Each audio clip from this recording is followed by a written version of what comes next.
بسم اللہ الرحمن الرحیم۔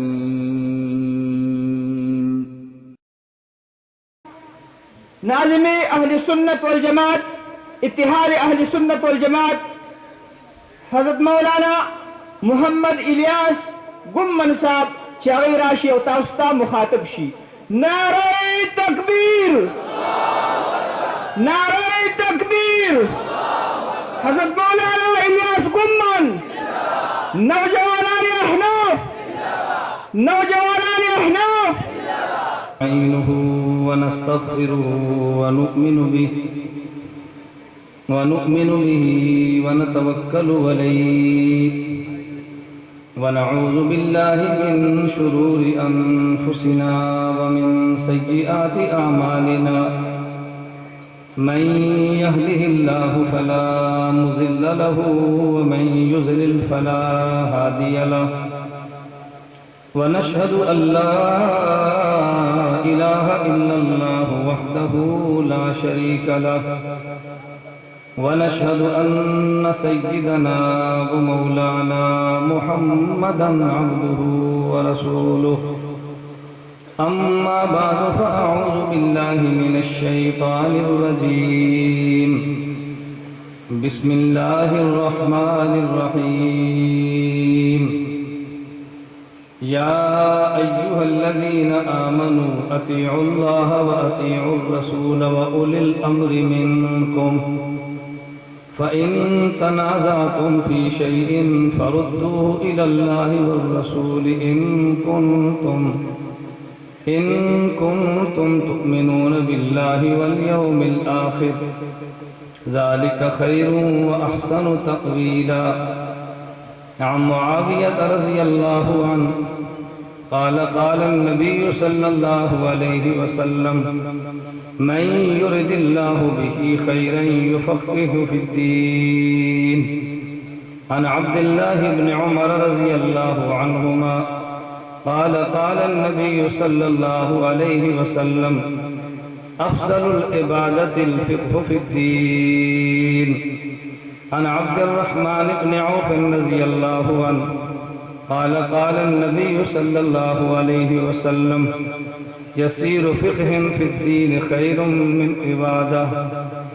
عن أبي هريرة رضي الله عنه قال قال النبي صلى الله عليه وسلم: ما عبد الله بشيء أفضل من فقه في الدين.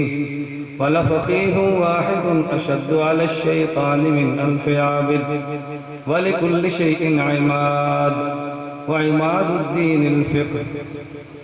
عن علي رضي الله عنه قال قلت يا رسول الله إن نزل بنا أمر ليس فيه بيان أمر ولا نهي فما تأمرنا؟ فقال رسول الله صلى الله عليه وسلم: تشاورون الفقهاء. يا رب صل وسلم دائما أبدا على حبيبك خير الخلق كلهم. هو الحبيب الذي ترجى شفاعته لكل هول من الأهوال مقتحم.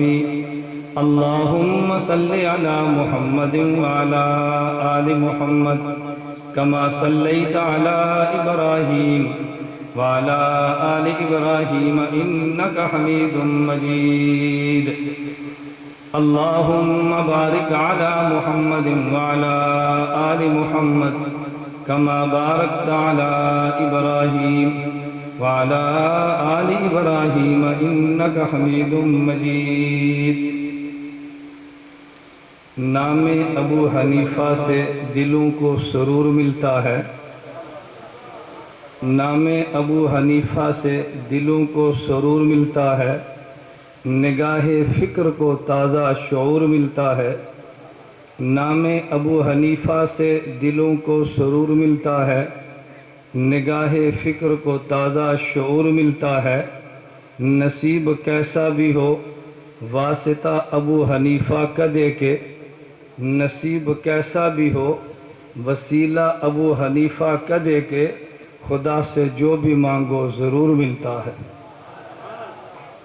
میرے نہایت واجب الاحترام بزرگوں، مسلک اہل سنت والجماعت سے تعلق رکھنے والے غیور نوجوان دوستوں اور بھائیوں اور نہایت قابل صد احترام معزز علماء کرام، ہمارے ہاں جامعہ ہادیہ پشاور میں نوجوانان احناف کی جانب سے عظمت فقہا کے نام پر جو کانفرنس منعقد کی گئی، میں سب سے پہلے انعقاد کی کوشش کرنے والے تمام نوجوان، خصوصاً ہمارے بھائی ندیم، بھائی شاہد اور دیگر ان کے رفقا، اللہ سے دعا کرتا ہوں اللہ ان کو اپنی شان شان اجر عظیم عطا فرمائے، اور ہمارے وہ جملہ اکابر علماء جنہوں نے ان کے سر پہ دست شفقت رکھا ہے، اللہ ان کو بھی اجر عظیم عطا فرمائے۔ ہمارے جامعہ ہادیہ جن کے بانی مولانا رحمت ہادی رحمہ اللہ اس کانفرنس کے اجر و ثواب میں ان کو بھی شریک فرمائے، اور ہماری اس کانفرنس کو ان کے لیے صدقہ جاریہ بنا دے۔ میں کانفرنس کے حوالے سے آپ کی خدمت میں 3 باتیں عرض کرتا ہوں۔ نمبر 1 فقہ کیا ہے، نمبر 2 فقہا کی عظمت کیا ہے، اور نمبر 3 سید الفقہا کا مقام کیا ہے۔ میں ترتیب بار یہ 3 باتیں آپ کی خدمت میں عرض کروں گا، اور میں ہر ایک بات پر انشاءاللہ العزیز آپ حضرات کی خدمت میں دلائل پیش کروں گا، تاکہ کوئی بندہ یہ کہنے کی حماقت نہ کرے کہ احناف اہل سنت والجماعت کے پاس دلائل نہیں۔ میں اللہ کی ذات پہ بھروسہ کر کے خدا کی قسم اٹھا کر یہ بات کہتا ہوں کہ جس قدر مضبوط جبل احد کی طرح خالق نے احناف کو دلائل عطا فرمائے ہیں، ان دلائل کا دلائل کی دنیا میں دوسرا کوئی بندہ تصور بھی نہیں کر سکتا۔ اور وہ لوگ جو احناف کے بارے میں بدگمانی کا شکار ہیں، انہیں میں یہ بات کہوں گا، احناف کے بارے میں نہ سنو، احناف سے سنو۔ کسی کے بارے میں سننا اور بات ہے اور کسی کو سننا اور بات ہے۔ ہمارے بارے میں سنو گے تمہارا ذہن الگ بنے گا، اور جب آ کر براہ راست ہمیں سنو گے پھر تمہارا ذہن الگ بنے گا۔ حضرت امام اعظم ابو حنیفہ نبر اللہ مرقدہ کے بارے میں اگر امام باقر نے بھی سنا ہے تو ذہن الگ بنا ہے، اور جب سرزمین مکہ پہ امام ابو حنیفہ کو سنا ہے تو امام باقر کا ذہن الگ بنا ہے۔ اب آپ حضرات طلباء اور علماء ہیں، بہت سارے مسائل پر مجھے دلیل دینے کی حاجت نہیں ہے، میں تاریخی واقعات کی طرف اشارہ کروں تو آپ کو اس بات کو سمجھنا چاہیے۔ حضرت امام ابو حنیفہ سرزمین مکہ میں گئے ہیں تو امام باقر نے کہا تھا امام ابو حنیفہ رحمہ اللہ کو کہ ہم نے سنا کہ تم حدیث کے مقابلے میں قیاس کو لیتے ہو۔ فرمایا نہیں، آپ نے میرے بارے میں سنا ہے، مجھے نہیں سنا۔ اگر مجھے سنتے تو مجھ پر یہ الزام کبھی نہ لگتا۔ آپ مجھے بتائیں، ایک آدمی کے بدن سے خون نکلتا ہے اور ایک بدن سے منی نکلتی ہے، نجاست غلیظہ اور نجاست میں غلاظت کس میں زیادہ ہے؟ فرمایا پیشاب میں۔ فرمایا پھر قیاس کا تقاضا ہے، پیشاب سے غسل ہوتا اور منی سے وضو ہوتا، میں نے قیاس کو چھوڑ کے حدیث پیغمبر کو لیا ہے۔ آپ مجھے بتائیں نماز اہم ہے یا روزہ اہم ہے؟ فرمایا نماز اہم ہے۔ فرمایا جب حیض و نفاس کی حالت میں ہو تو نماز ساقط ہوتی ہے، روزے کی قضا ہوتی ہے۔ اگر میں قیاس کو لیتا تو نماز کی قضا کہہ کے روزے کو ساقط کر دیتا، میں نے قیاس کو چھوڑا، حدیث کو لیا ہے۔ امام باقر نے پیشانی چومی اور فرمایا ابو حنیفہ ہم نے تیرے بارے میں سنا تھا، تجھے نہیں سنا تھا، آج تجھے سنا ہے تو ذہن بدل گیا ہے۔ میں بھی کہتا ہوں ہمیں سنو، ہمارے بارے میں نہ سنو۔ ہمارے بارے میں سنو گے تو تمہیں لوگ گمراہ کریں گے، اور جب ہمیں سنو گے تو انشاءاللہ ہدایت ملے گی۔ اور ہمارا تو آج کا جلسہ بھی جامعہ ہادیہ میں ہے۔ میں کبھی تفاعل کے طور پہ ایک بات کہتا ہوں، تفاعل تو سمجھتے ہیں، آدمی کے یہاں بیٹا پیدا ہوا، پوچھا نام کیا رکھا ہے؟ اس نے کہا میں نے نام اسد رکھا ہے۔ کہا اسد تو شیر کو کہتے ہیں، تمہارے گھر میں شیر پیدا ہوا یا انسان پیدا ہوا؟ کہا جی میرے گھر میں انسان آیا تو پوچھا پہ نام شیر کیوں رکھا ہے؟ اس نے کہا جی تفاعل نیک فالی کے طور پہ کہ جیسے شیر دلیر ہوتا ہے میں نے نام شیر رکھا تاکہ میرا بیٹا بھی دلیر ہو جائے۔ تو نیک فالی کے طور پہ کئی باتیں کہنے کو دل کرتا ہے لیکن عنوان بدل جاتا ہے۔ ہمارا دارالعلوم دیوبند بنا ہے تو استاذ کا نام محمود ہے، شاگرد کا نام بھی محمود ہے۔ میں تفاعل کے طور پہ کہتا ہوں کہ جس نے دیوبند سے تعلق جوڑا اللہ اس کو قیامت کے دن پیغمبر کے مقام محمود کا قرب عطا کرے گا۔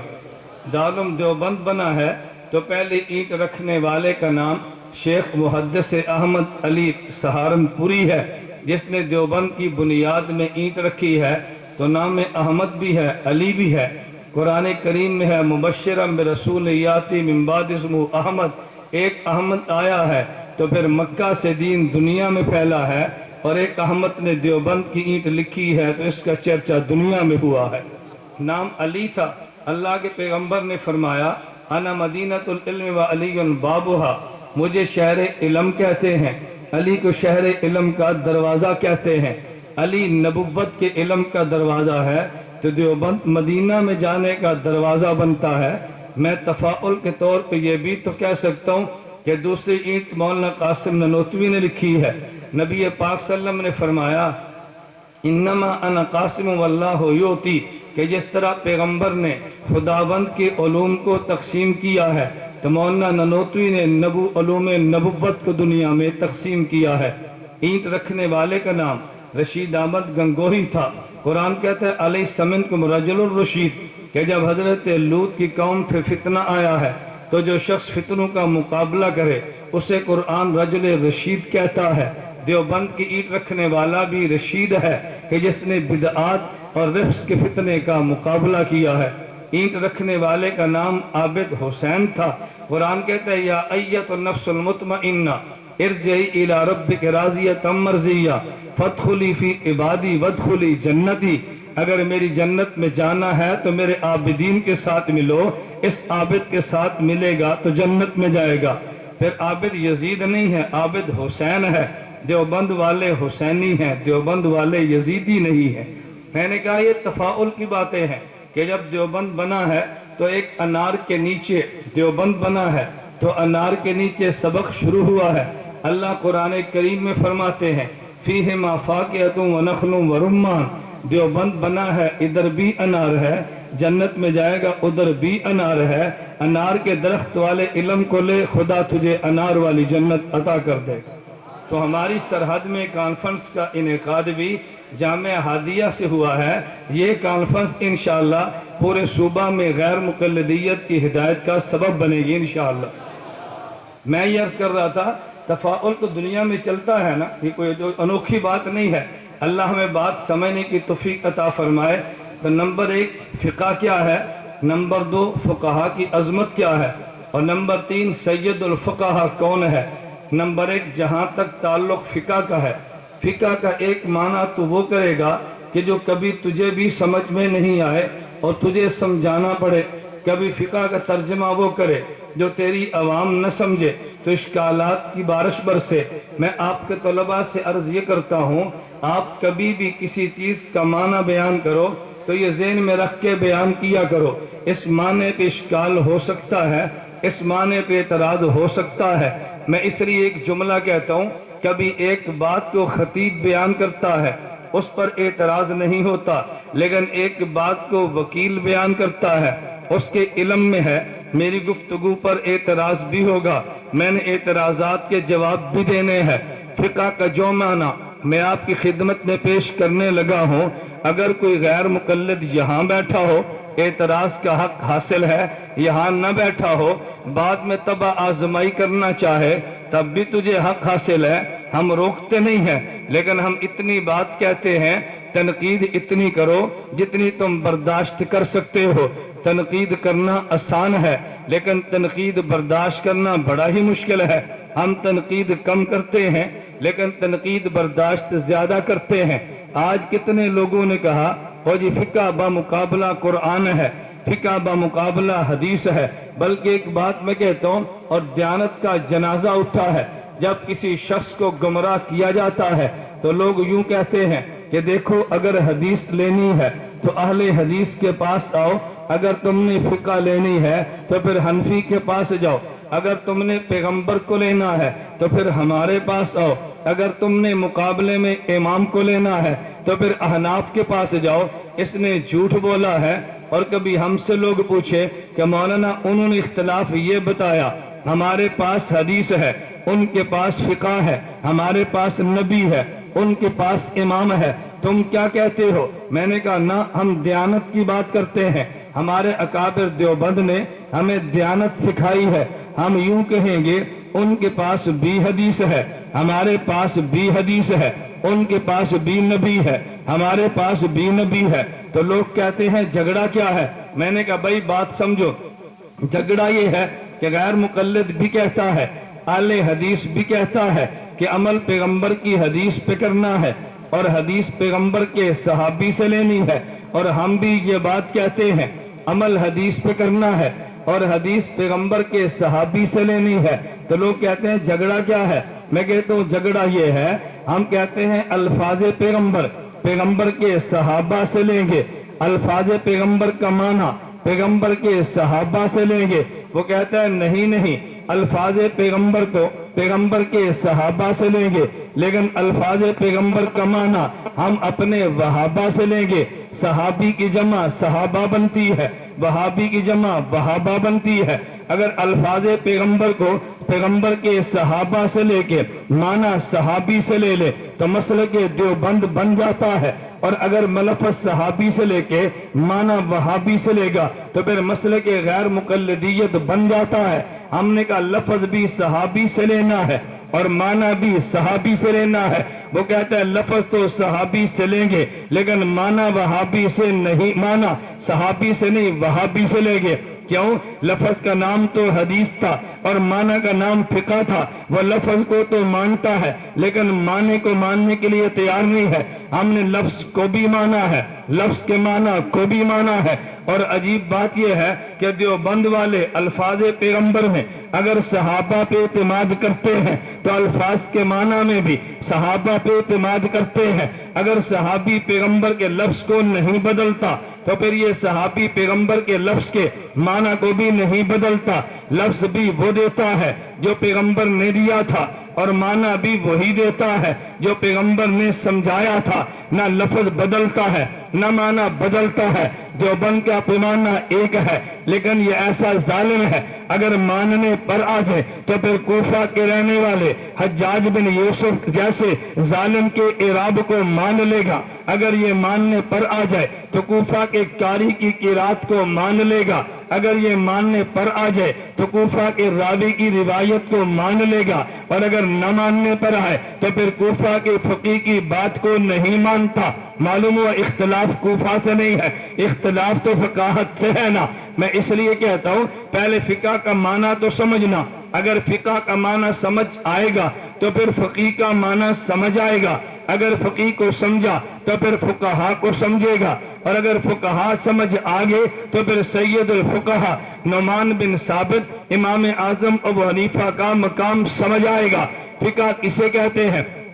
توجہ رکھنا، فقہ کے لیے میرے اللہ نے پورے قرآن میں، میرے اللہ نے احادیث مبارکہ میں اس امت کو 4 دلائل دیے ہیں۔ میں یہ بات سمجھاتا ہوں بار بار، ان دلائل کو سمجھنا، ان دلائل کو نوٹ کر لو اور یہ دلائل کسی غیر مقلد کے سامنے پیش کر دے۔ میں خدا کی ذات پہ بھروسہ کر کے کہتا ہوں اگر ہم نے تحریر لکھی ہے، گزشتہ بھی لکھ کر دی ہے، آج تک تمہارے اس شہر پشاور میں مناظرہ کے لیے کوئی تیار نہیں ہوا، اور میں آج بھی کہتا ہوں ان نے آئندہ بھی تیار نہیں ہونا۔ لوگ کہتے ہیں کیوں نہیں ہوگا؟ اسی شہر پشاور میں گزشتہ سال میں آیا تھا، سفید ڈیری میں آیا، غیر مقلد نوجوان کہنے لگا ہم نے مناظرہ کرانا ہے۔ میں نے کہا کس بات پہ؟ کہتا ہے جی نماز پہ۔ میں نے کہا نہ تمہارے امین اللہ نے مناظرہ کرنا ہے نہ تمہیں اس نے لکھ کر دینا ہے، تمہارے کسی بھی غیر مقلد نے عبدالعزیز ہو تب لکھ کر نہیں دے گا۔ یہ بات میں چیلنج کے ساتھ کہتا ہوں، اگر تم نے ماں کا دودھ پیا ہے ہمارے چیلنج کو توڑ کے دکھا دو، اگر تمہارے اندر مذہبی غیرت موجود ہے ہمارے چیلنج کو توڑ کر دکھا دو۔ ہم تمہارے شہر میں موجود ہیں، تم چاہو میدان آج لگا لو، چاہو ہمارے جانے کے بعد لگا لو، لیکن نماز پہ تمہارا عالم تحریم نہیں کے دے سکتا۔ آمین کی بات کرے گا، رفع الیدین کی بات کرے گا، ایک ایک مسئلے کی بات کرے گا، لیکن مکمل نماز کی بات نہیں کرتا۔ اسے پتا ہے میں مکمل نماز نہ دے سکتا ہوں، نہ مکمل نماز پہ مناظرہ کر سکتا ہوں۔ ہمیں پتا ہے ہمارے امام نے مکمل نماز بھی دی ہے، مکمل نماز پہ دلائل بھی دیے ہیں، اس لیے ہمیں اپنے امام کی دی ہوئی نماز پر بھی اعتماد ہے، ہمیں اپنے امام کے عطا کردہ دلائل پر بھی اعتماد ہے۔ ہمیں ہمارے امام نے لاوارث نہیں چھوڑا، ہمیں دلائل کی دنیا میں مسلح کیا ہے، اور وہ دلائل کا اسلحہ ہم دیوبند والے اپنے پاس رکھتے ہیں۔ میں نے کہا توجہ رکھنا، قرآن کریم نے دلائل 4 دیے ہیں۔ اگر دنیا میں کسی مسلمان کو کوئی مسئلہ پیش آ جائے تو میرے خدا نے قرآن کریم میں فرمایا اتبعوا ما انزل الیکم من ربکم، سورہ اعراف آیت نمبر 3 ہے۔ اگر مسئلہ پیش آ جائے قرآن کھول لو، مسئلہ حل ہو جائے گا۔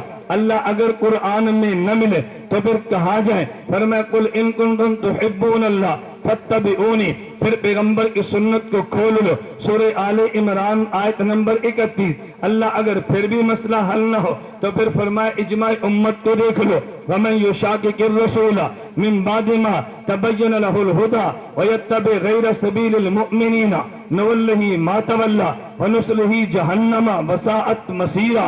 اجماع امت کو دیکھو، اللہ اگر کسی مسئلے پہ امت کا اجماع بھی نہ ہو، یہ تو سورہ نساء آیت نمبر 115 میں اعلان کیا۔ فرمائے سورہ لقمان آیت نمبر 15 دیکھ لو، وَاتَّبِعْ سَبِيلَ مَنْ أَنَابَ إِلَيَّ، پھر مجتہد کے اجتہاد کو دیکھو، امام کے قیاس کو دیکھو، تو خدا نے دلائل 4 دیے ہیں۔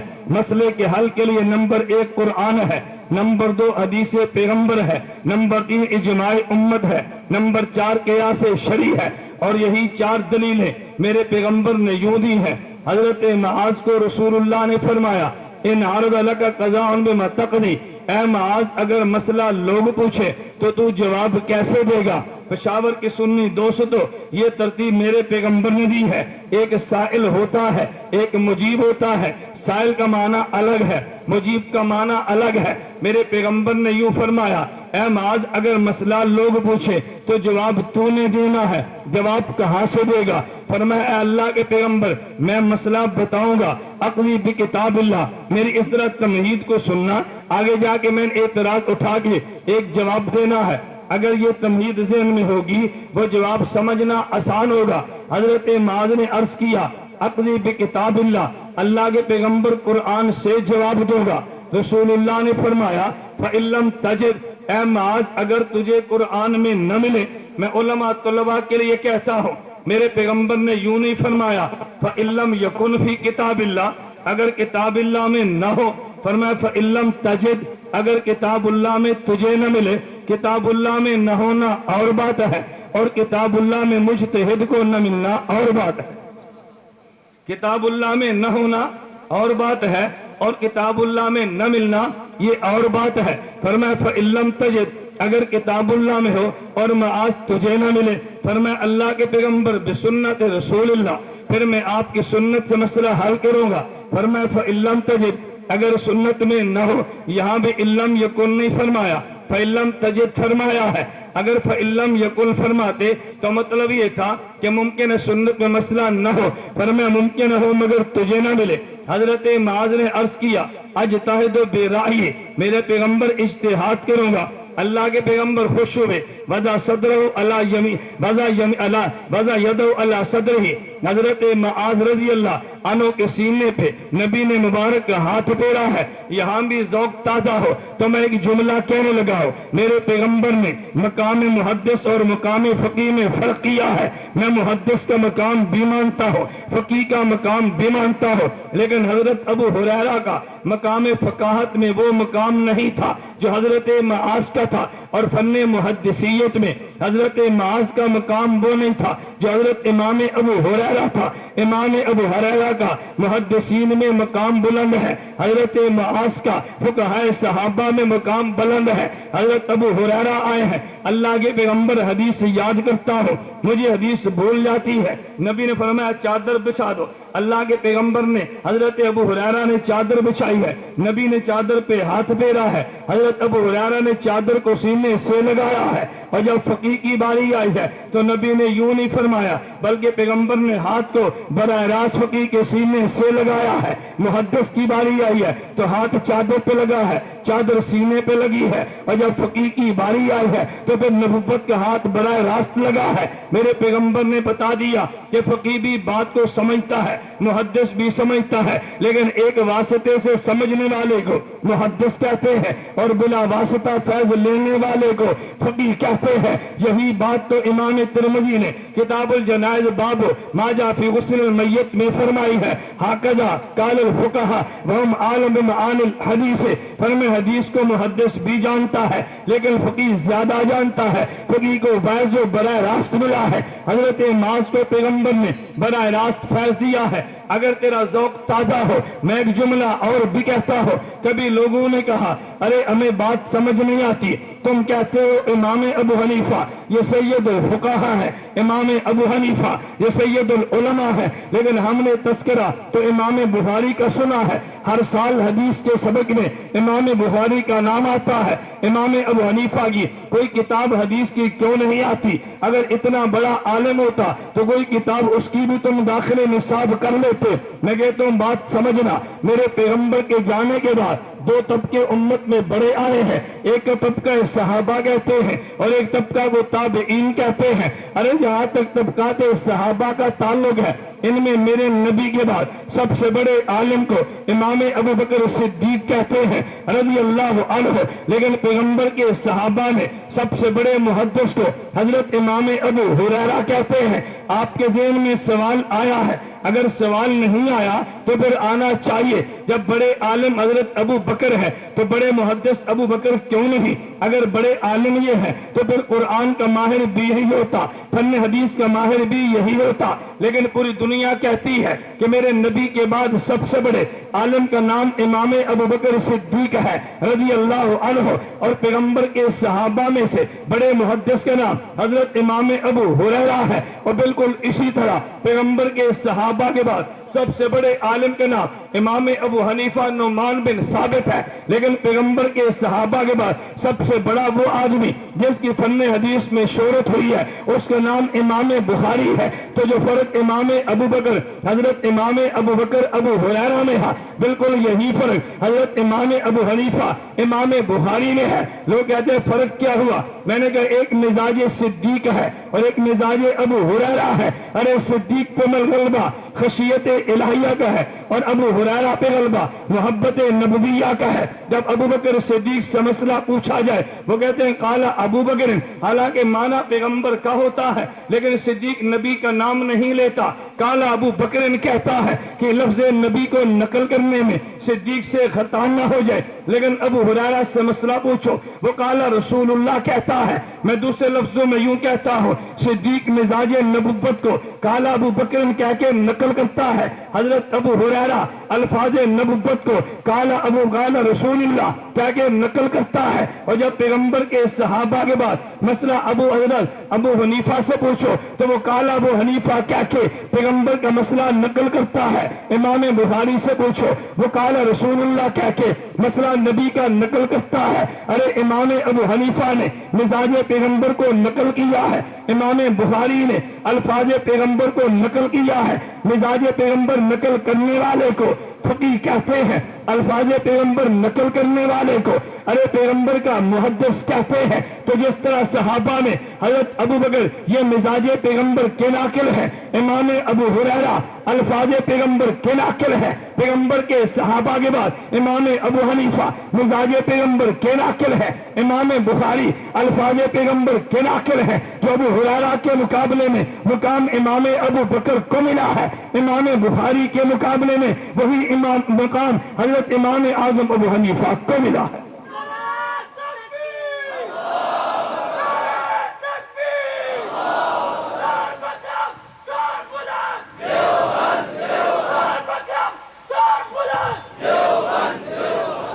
آپ کو بات سمجھ آ رہی ہے؟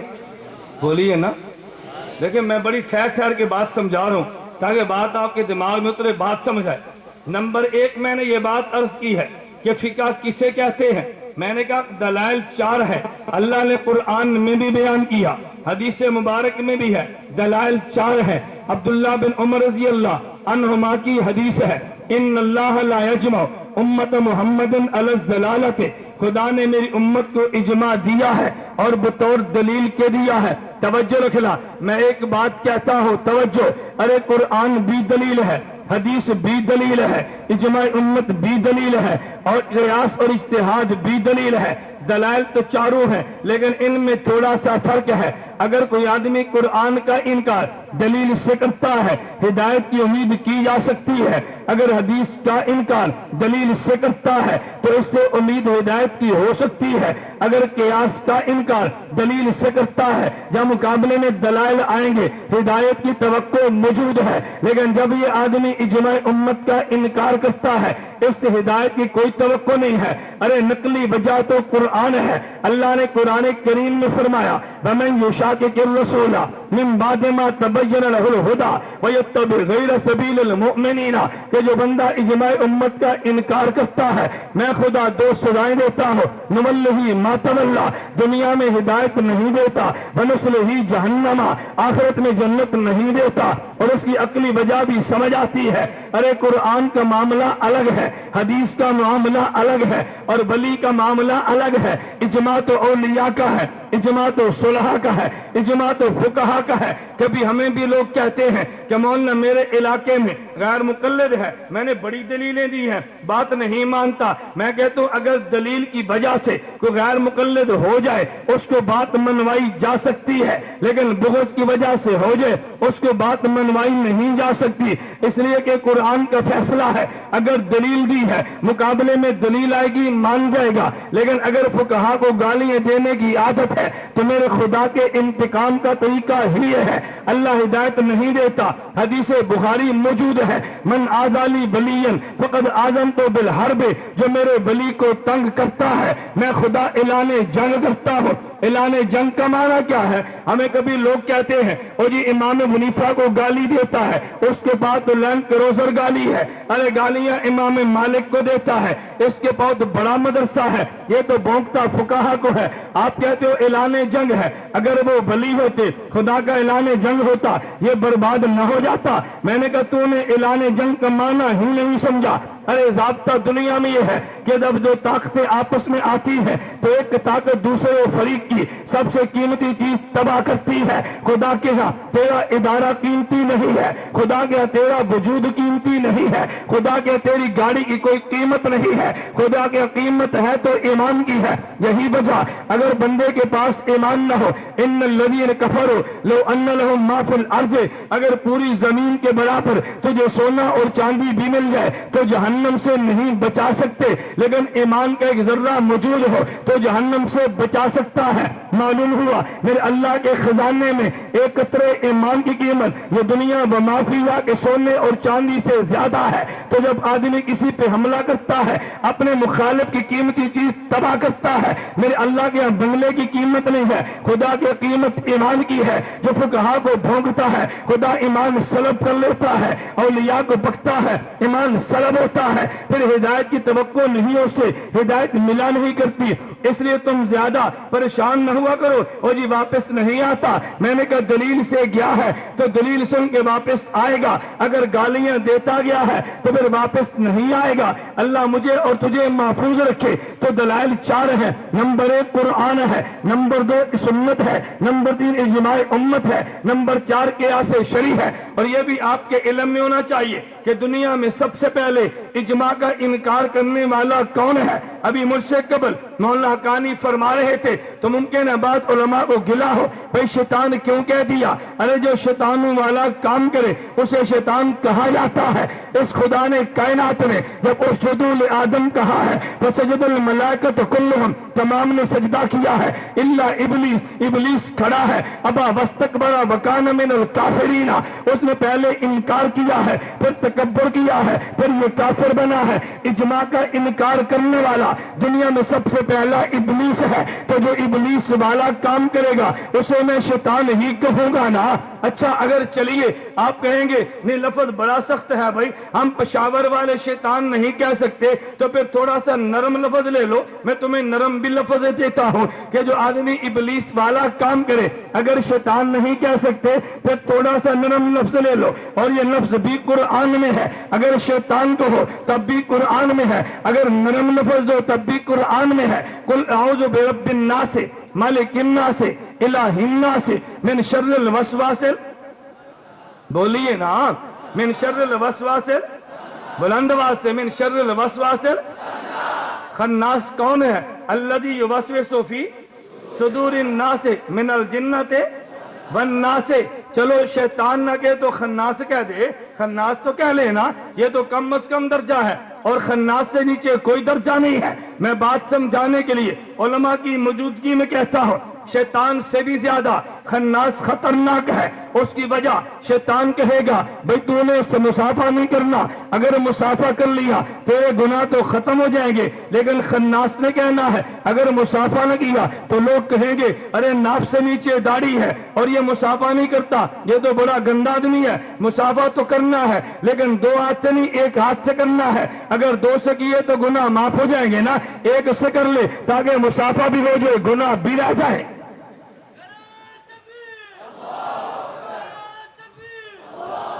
مسافہ بھی ہو جائے، توجہ، مسافہ بھی ہو جائے۔ اور مجھے ایک آدمی کہنے لگا بھئی ہم ناف کے نیچے ہاتھ نہیں باندھتے، میں نے کہا نہ باندھو، ہم نے کوئی تمہیں زور دیا ضرور باندھو۔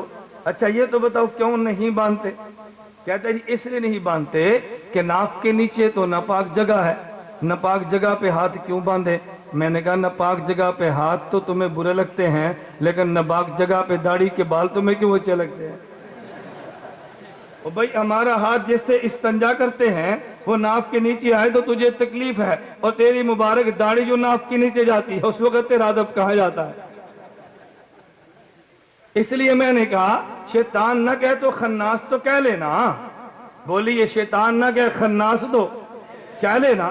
شیطان نے کہنا ہے تراویح نہیں پڑھنی، بھئی سیزن ہے، دکانداری ہے، اور خناس نے کہنا ہے تو اگر دکانداری نہیں، اگر تو تراویح نہیں پڑھے گا لوگ کہیں گے کیسا تبلیغی ہے، رائے ونڈ بھی گیا، 4 ماہ بھی لگائے، تراویح بھی نہیں پڑھی، تو یوں کر تراویح نہ پڑھ، تہجد کی 8 رکعت پڑھ دے، اسی کو تراویح کہہ لے۔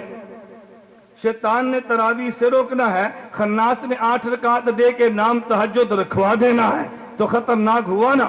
شیطان نے کہنا ہے روزہ نہیں رکھنا، بڑی گرمی ہے اگست کی، شدت پیاس کی کون برداشت کرے گا؟ خناس نے کہنا ہے اگر تو نے روزہ نہ رکھا تو لوگ کہیں گے بہت برا آدمی ہے، تو روزہ تو رکھ لے لیکن شام سورج غروب ہونے سے 2 منٹ پہلے توڑ بھی دینا۔ نہیں سمجھا؟ 2 منٹ پہلے کوئی پوچھے نا 2 منٹ پہلے کیوں توڑا ہے تو کہنا میں نے حنفیوں کی ضد میں توڑا ہے۔ اب دیکھو شیطان کی بات مان لیتا تو دن کو شربت تو پیتا نا، خناس کی بات مانی ہے تو شربت بھی نہیں ملا، جنت کا شراب بھی نہیں ملا۔ خناس کی محنت شیطان سے زیادہ خطرناک ہے۔ شیطان نے کہنا ہے اگر دل کرتا ہے زنا کر لے، ہیرا منڈی میں چلا جا، چکلے میں چلا جا، 1000 روپے میں لڑکی لے آ، اور خناس نے کہنا ہے نا اگر یہ گناہ کیا تو لوگ کہیں گے چہرے پہ داڑھی ہے اور گھر میں بدکار عورت ہے، یہ نہ کرنا۔ لیکن اگر 3 طلاق دے دی ہے، گھر میں رکھنا اب بھی تو زنا ہے نا، بازار سے لائے گا تو نا اگر بیوی کو 3 طلاق دی ہے، اب بیوی تو گھر میں ہے نہیں، شیطان کہے گا بیوی نہیں تو زنا کر لے، یہ کہے گا نا زنا کرے گا بدنام ہوگا، اسی کو دوبارہ بیوی بنا لے۔ اس نے زنا کو نکاح کا نام دے کے زنا کروایا ہے، اور شیطان نے زنا کو زنا کا نام دے کے زنا کروایا ہے۔ شیطان کی مانتا کبھی توبہ بھی کر لیتا، خناس کی مانی ہے توبہ نہیں کی، تو شیطان سے بھی زیادہ خطرناک ہے۔ میں اس لیے علماء طلباء سے کہتا ہوں اگر آپ نے دورہ حدیث کیا ہے تو رائیونڈ جاؤ 1 سال کے لیے، اور جانا چاہیے، لیکن کچھ سرگودا بھی جاؤ 1 سال کے لیے۔ اگر آپ رائیونڈ جاؤ گے